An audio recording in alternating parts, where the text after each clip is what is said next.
Convert Diaries, Chapter 1. So, on this, I'm going to share some things about what it's like to convert from non-LDS to becoming LDS. Because it's a pretty big step. I mean, just accepting the Book of Mormon as real seems kind of out there to my family. But I know it's true in my heart. I know it's real. I found peace, comfort, happiness, and true revelation from God. But it's not the easiest thing to become a Mormon. Especially when you're raised Southern. Like, I'm in the Bible Belt. There are more churches and denominations than you can throw rocks at. Like, seriously, throw a rock, you'll hit like 3 different types of preachers. Yeah. So, anyway.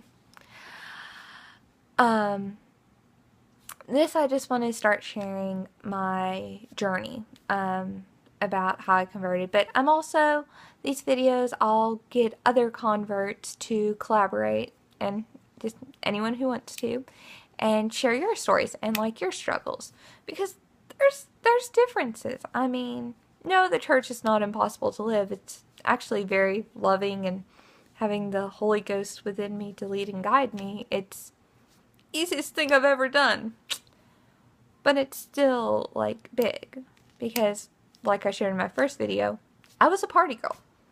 And party girls, it's hard to let go of that social aspect. To be like, okay, I don't need that stuff anymore. I mean, it was easy for me because I was tired of it.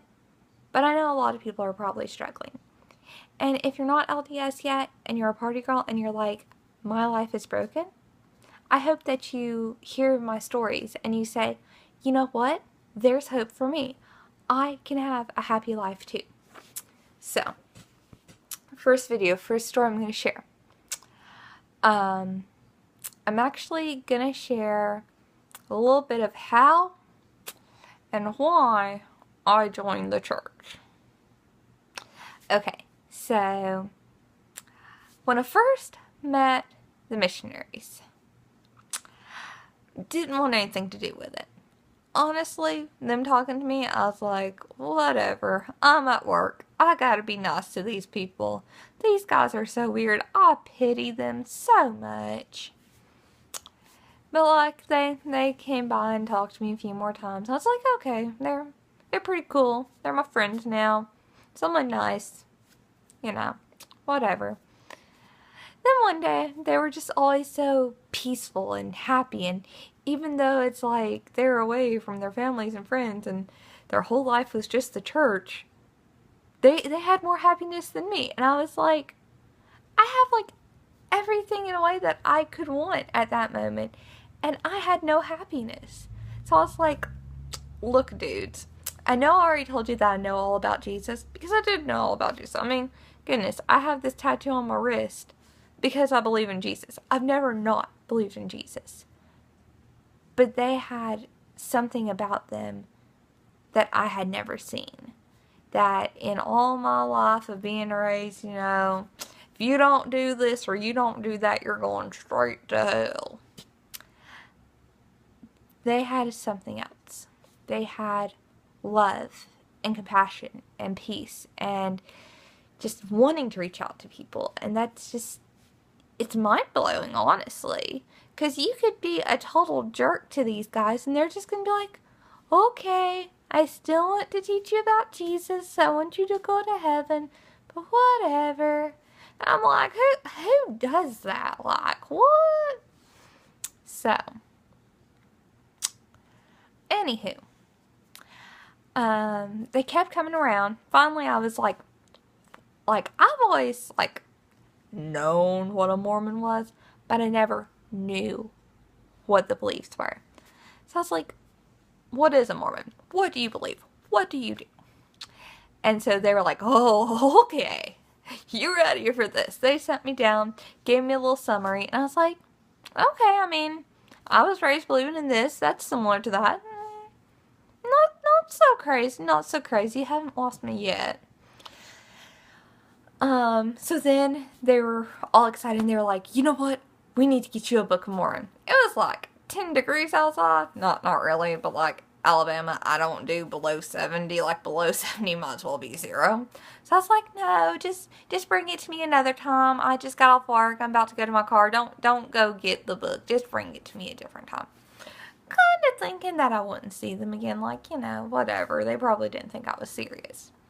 Well, maybe a week. I don't think it was even a week later. One of them brought me the Book of Mormon. And that was kind of a funny transaction because I didn't want my coworkers or my friends or anyone to see me with the Book of Mormon. As weird as that sounds.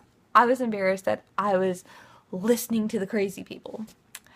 And so he was trying to give it to me, and I was like, well, I don't have any place to put it, and I don't want my coworkers to see. He's like, well, I was working at a mall kiosk, and there was like these plants in front of it. He's like, I'll go hide it under that bush, and you can grab it after work. I was like, dude, it's not a drug deal. Like, don't go that far. But the fact that he just wanted to do whatever to get me the Book of Mormon, I was like, okay, this book must be kind of special to him. So I took it and I hid it until after work. Got home and read like the beginning pages of it and a couple of chapters, and I was like, this is kind of out there. Like, this is just a little bit extra. And so, well, then I was like, okay, I'm going to keep reading a little bit just to see. I mean, it's pretty entertaining for anything else. Even if you believe it's just stupid, even if you believe it's witchcraft, it's kind of entertaining. So I continued to read it. And then I got probably about 12 chapters in, and I was like, work got super busy, Christmas time, like, I had no time to read for a little while.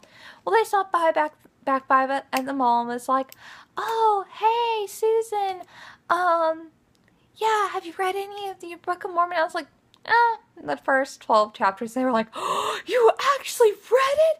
You read 12 whole chapters? What? No one ever reads it. We're so excited. Can we meet with you again? And I was like, okay, sure, whatever. Still not thinking that I'd join the church, but just being like, it's entertaining. It's something to do. And I met with them. And then they asked me to go to church with them. And so I was like, okay, I'll go to church with them. Went to church with them. And actually, before I went to church with them, when they were going to take me to church, I had a dream where the Book of Mormon actually completely made sense.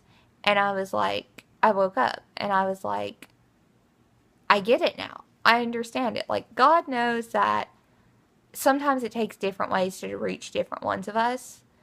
And He gave me just the logical sense of how to look at it to where it just all made sense.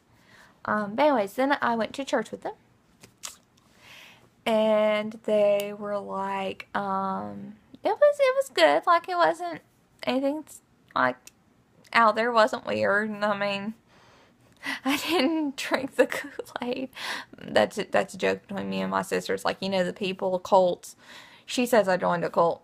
No, I didn't join a cult. I found the church. I found the true church of Jesus Christ. Like, what? Anywho,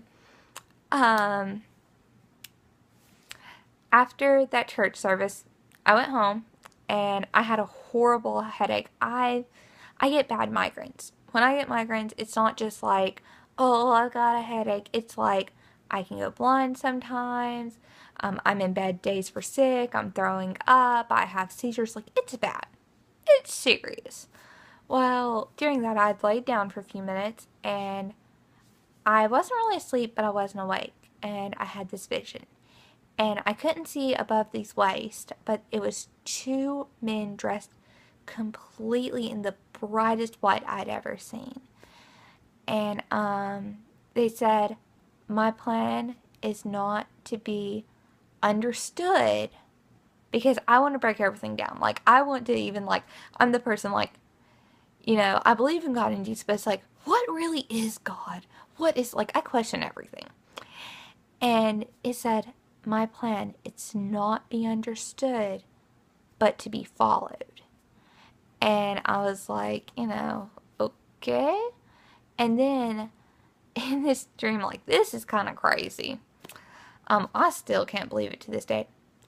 One of the hands reached forward and touched me, just like with a couple of fingers, on my forehead, and said, so you know this is real, count for 45 seconds and then wake up. When you do that, your migraine will be gone.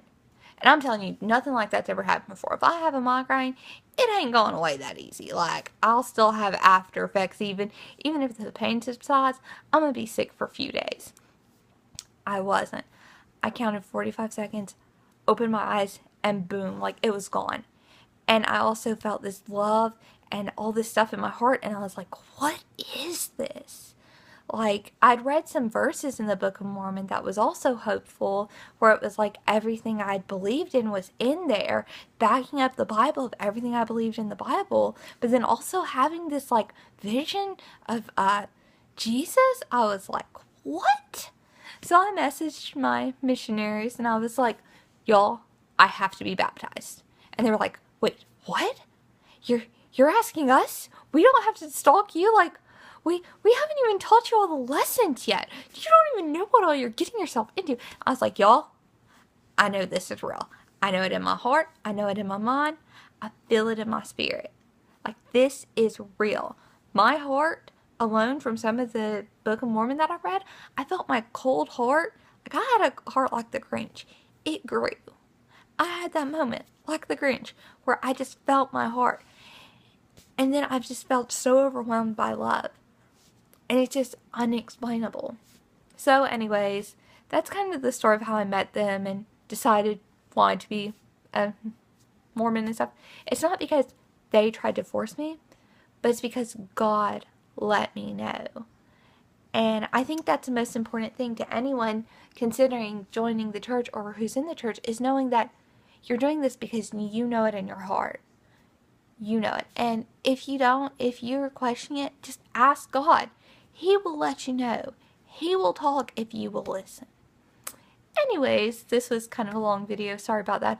My next videos will be more entertainingly, like, funny and not so serious and kind of lighter topics and just different stuff. So, peace.